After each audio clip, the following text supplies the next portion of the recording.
Bismillahirrahmanirrahim. Iyaka na'budu wa iyaka nasta'in. Assalamu alaikum everyone. Welcome back to my channel. I hope you all are good and enjoying good health. As we are started mathematics of class 6 and we are doing its first chapter, which is LCM, HCF and integers. We have solved all of its exercises which are from 1A to 1F. Today in this video we are going to solve practice now 1, which is on your page number 005. So let's start. So this is your practice now 1. It consists of two questions, question number 1 and question number 2, as you can see on screens. Question number 1, we have are 537 and 59 prime factors और composite number. हमें दो numbers given है, हमने बताना है कि इनमें से कौन सा number प्राइम है और कौन सा कॉम्पोजिट है. शायद ये दोनों प्राइम हो या कॉम्पोजिट हो. तो इसके लिए मैंने आप लोगों को कुछ रूल्स बताए थे जिनको हम बता सकते हैं. हमने बेसिकली क्या करना है, इनके फैक्टर्स निकालेंगे. क्वेश्चन नंबर 1 को सॉल्व करने से पहले हम जल्दी से रिकैप कर लेते हैं, रिकॉल कर लेते हैं हम इस चीज़ को कि प्राइम नंबर्स और composite numbers what are they. So prime numbers ऐसे नंबर्स होते हैं जिनका हमारे पास सिर्फ दो फैक्टर्स बनते हैं.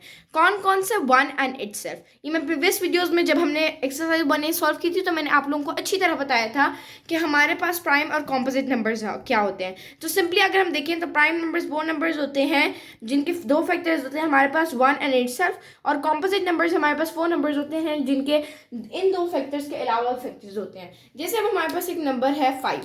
अगर हम 5 को देखें तो हमारे पास दो फैक्टर्स बन रहे हैं, 1 एंड इटसेल्फ जो हमारा 5 है. अगर हम इसी की जगह मिसाल ले लें 25 की, तो उसमें हमारे पास 1 भी बन रहा है और 5 भी बन रहा है, एंड देन 25 तो खुद ही फैक्टर होता है. इसके अलावा अगर आप देखो तो और फैक्टर्स नहीं बन रहे. लेकिन अगर आप देखो तो ये हमारे पास क्या है, इसके में 3 फैक्टर्स आ गए हैं. एक एक्स्ट्रा 5 जो है वो आ गया ना 1 एंड इटसेल्फ के रूल के अलावा. तो इसमें हम ये रूल अप्लाई कर देंगे कि ये जो है वो एक कॉम्पोजिट नंबर है और ये जो है वो हमारे पास एक प्राइम नंबर है. सो ये छोटा सा एक कॉन्सेप्ट है प्राइम और कॉम्पोजिट नंबर्स का. ओके, सो ये हमारे पास नंबर जो हमें क्वेश्चन नंबर 1 में गिवन थे विच आर 5, 37 एंड 59. ओके, मैं आप लोगों को पहले बता चुकी हूँ कि जो हम प्राइम या कॉम्पोजिट नंबर्स निकालते हैं उनके लिए हमारे पास कुछ फैक्टर्स के रूल्स हैं. कैसे कि अगर आपने पता करना है कि ये जो नंबर है फॉर एग्जांपल यही है, तो ये अगर हमने इसे 2 से डिवाइड करने के लिए पता करना है तो वो क्या होगा और उसके रूल्स मुताबिक क्या होते हैं. तो मैं एक बार रिकॉल कर देती हूँ कि अगर हमने चेक करना है कि कोई भी नंबर है हमारे पास तो वो 2 से डिवाइड होता है, हम क्या करेंगे उसका जो लास्ट वाला डिजिट है, जैसे मैं आप लोगों को सॉल्व करके बताती हूँ. अब 537 को हम सॉल्व करते हैं. अब 2 का रूल हमने क्या करना है, सबसे पहले तो 1 से लेकर 9 तक हमारे पास जितने भी नंबर्स हैं ना, हमने उनके बीच में से जो हमारे पास प्राइम नंबर्स हैं उनको हम निकाल लेते हैं. तो हमारे पास कौन कौन से हैं, 2 है, उसके बाद हमारे पास 1 तो सबके साथ ही आ जाता है, उसके बाद हमारे पास 3 है, फिर 4 नहीं है बिकॉज उसके 2 एक फैक्टर ऐड हो जाता है, देन 5 हमारे पास है, उसके बाद हमारे पास 6 नहीं है, 7 है एंड देन 9 है. तो ये हमारे पास क्या है, कुछ प्राइम नंबर्स हैं जो 1 और 10 के दरमियान आते हैं.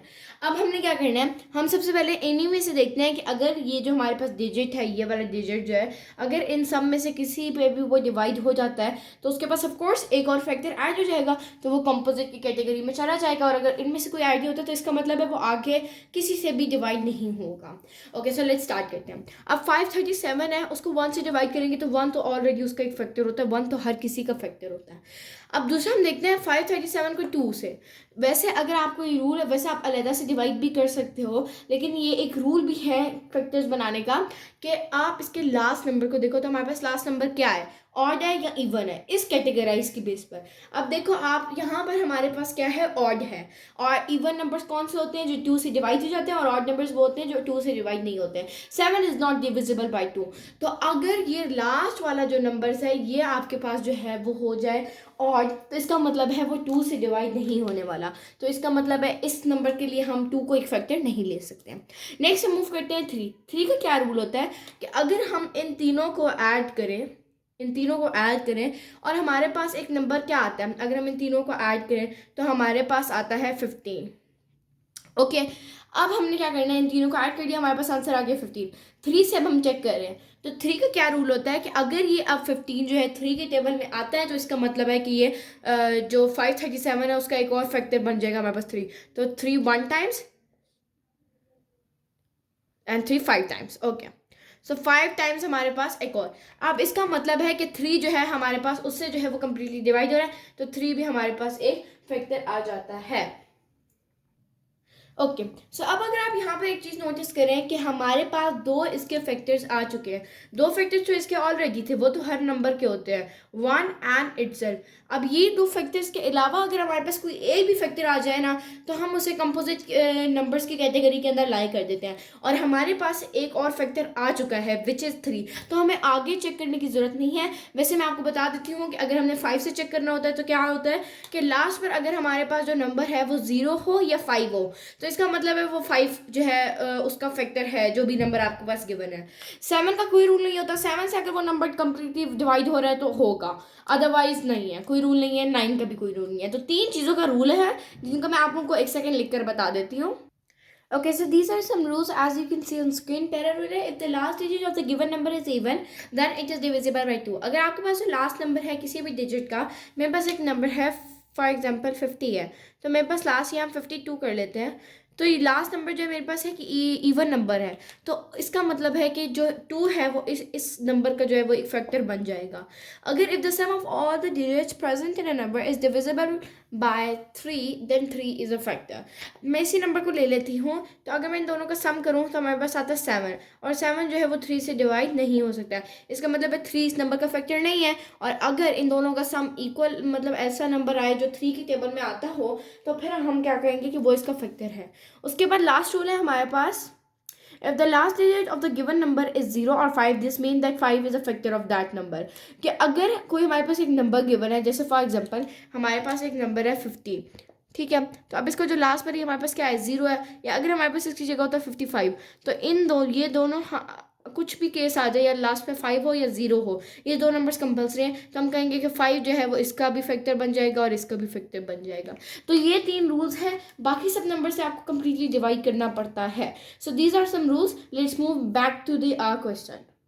Okay, coming back to our question, मैं आप लोगों को रिमाइंड करवा दूं कि हम 537 के 3 फैक्टर्स निकाल चुके थे, विच आर 1, 3 एंड 57। और आपको पता है कि कोई भी नंबर जिसके 2 से ज़्यादा फैक्टर्स बन जाते हैं वो चुपचाप से कंपोजिट नंबर्स की कैटेगरी के अंदर लाई कर जाता है। तो इसको हम सिंपली लिख देंगे that it is a composite number. Okay, so दूसरा पार्ट है हमारे पास 59। ओके, तो अब हम क्या करेंगे, इस पे ऊपर भी वही फैक्टर्स वाले रूल्स अप्लाई करते हैं। हम देखते हैं, सबसे पहले हमारे पास आता है 1 तो ऑफ कोर्स इसका फैक्टर होगा, 2 फैक्टर्स तो इसके पक्के हमें मिल गए, 159, 1 एंड 87। अब हम अगर आगे 2 से देखें तो हमारे पास लास्ट वाला नंबर जो है वो इवन नहीं है, हमारे पास ये ऑड है। 9 इज एन ऑड नंबर, 2 की टेबल में नहीं आता, तो इसलिए हम क्या करेंगे, इसको हम 2 से हटा, 2 इसका फैक्टर नहीं है। अब अगर हम इन दोनों का सम करें, 9 और 5 का अगर हम सम करें, तो वो ऐसा नंबर आना चाहिए कि जो 3 से डिवाइड हो। तो अगर हम इन दोनों का सम करते हैं, 9 प्लस 5 करना है, तो हमारे पास आंसर आता है 14। अगर हम देखें 14 को अगर हम डिवाइड करें 3 से, तो वो 3 से डिवाइड नहीं होता, इसका मतलब है 3 उसका एक फैक्टर नहीं है। Let's move to the next part. 4 नहीं हो सकता, ऑफ कोर्स 2 नहीं है, तो 4 कहाँ से हो जाएगा इसका, लेकिन फिर भी आप लोग कैलकुलेटर से देखो तो आपके पास आंसर पॉइंट्स में ही आता है। देन 5 पे जाओ, लास्ट 0 या 5 होना चाहिए, 5 का रूल याद है ना, तो 0 या 5 होना चाहिए, लेकिन यहाँ पर तो कुछ भी नहीं है, ना तो 0 है ना तो 5 है, इसका मतलब है 5 से भी नहीं होता। उसके बाद 7 से देखो तो 7 की टेबल में कोई रूल नहीं लगता, लेकिन आपको पता है इतना कि 7 की टेबल में हमारे पास जो है वो नहीं आता है 59। Next move to the next जो हमारा नंबर है, 7 के बाद आता है 8 के अंदर भी ये नहीं आता, 9 के अंदर, और रिस्पेक्टिवली किसी भी आगे नंबर के अंदर 59 से छोटे जितने भी नंबर्स हैं उनके अंदर 59 कम्प्लीटली ऐसा नंबर नहीं बन रहा कि जो इसका कोई भी ऐसा फैक्टर नहीं बन रहा जिसके ऊपर कम्प्लीटली डिवाइड कर जाए। तो हम इसे किस कैटेगरी के अंदर रख देंगे, हम इसे रख देंगे प्राइम नंबर्स की कैटेगरी के अंदर। Okay, so let's move to the next question. Okay, so question number 2 हमारे पास in a game a policeman is chasing a thief. The police can step on tiles with prime numbers. Shade the tiles to trace the route that he can take to catch the thief. इसमें आपको एक policeman नज़र आ रहा होगा और यहाँ पर आपके पास एक थीफ है. अब जो पुलिसमैन है वो उन्हीं टाइल्स के ऊपर अपने पाँव रख सकता है जो कि प्राइम नंबर्स हैं. आपको यहाँ पर डिफरेंट नंबर्स के टाइल्स दिख रही होंगी विच आर 17, 192 और ये आपको दिख रहा होगा. इनमें से जो हमने निकालने हैं प्राइम नंबर्स की टाइल्स कौन कौन सी हैं, सिर्फ उसी रूट और उनसे एक रूट बनेगा जिसके ज़रिए जो पुलिस मैन है वो थेफ्ट को पकड़ सकता है. ओके, सो मैंने इसको सॉल्व कर लिया है. और अगर आप देखो तो जो हमारे पास जो मैंने जिन नंबर्स के ऊपर क्रॉस लगाया है these are the prime numbers. मैंने सेम डिविजिबली जो हमने फैक्टर्स के रूल्स पढ़े हैं कि 2 से 3 से या हम जितने भी हमारे पास नंबर्स हैं उनसे क्या वो डिवाइड हो रहा है. आफ्टर चेकिंग देम ये जो क्रॉस वाले नंबर्स हैं ये मेरे पास प्राइम नंबर्स आए. और अगर आप देखो तो इनसे एक प्रॉपर रूट बन रहा है जो कि बिल्कुल एग्जैक्टली जो है हमारे पुलिस मैन को थेफ्ट तक लेकर जा रहा है. और ये जो टाइल्स हैं जितनी भी टाइल्स हैं वो प्रॉपरली लेकर जा रहे हैं. So this is the correct root जिसके ऊपर जो टाइल्स हैं अगर पुलिस मैन इन स्टेप कर रखेगा इन टाइल्स के ऊपर तो वो एग्जैक्टली थीफ के ऊपर भी पहुंच जाएगा. और आप अगर इन सब टाइल्स को चेक करो, फॉर एग्जांपल हम 11 को ले लेते हैं तो हमारे पास 11 के क्या क्या फैक्टर्स बन रहे हैं, 1 और 11 बन रहा है. उसके अलावा लास्ट पे आप देखो 11 जो है वो ना तो 2 से डिवाइड होता है क्योंकि उसका लास्ट वाला नंबर ऑड है, ना 3 से होता है, दोनों को सम करो तो 2 आता है, ना कि दो 2 जो है वो 3 की टेबल में नहीं आता. और आगे उसका लास्ट पे जो है वो ना तो 0 है ना तो 5 है, तो इसका मतलब 5 से भी नहीं होता, ना 7 की टेबल में आता है वो 9 के. एंड रिस्पेक्टिवली वो किसी भी नंबर अपने 11 से छोटे आप जितने भी नंबर्स देखो तो वो किसी के टेबल के अंदर भी नहीं आ रहा. तो इसका मतलब है कि उसके सिर्फ 2 ही फैक्टर्स हैं, 1 एंड इट्स सेल्फ. और ऐसे नंबर्स जिनके सिर्फ ये 2 फैक्टर्स होते हैं उनको हम प्राइम नंबर्स कहते हैं. सो जितने भी मार्क करती टाइल्स हैं जिनके ऊपर मैंने क्रॉस लगाए हैं वो सारे प्राइम नंबर्स की टाइल्स हैं. So this is your question number 2 of practice now 1.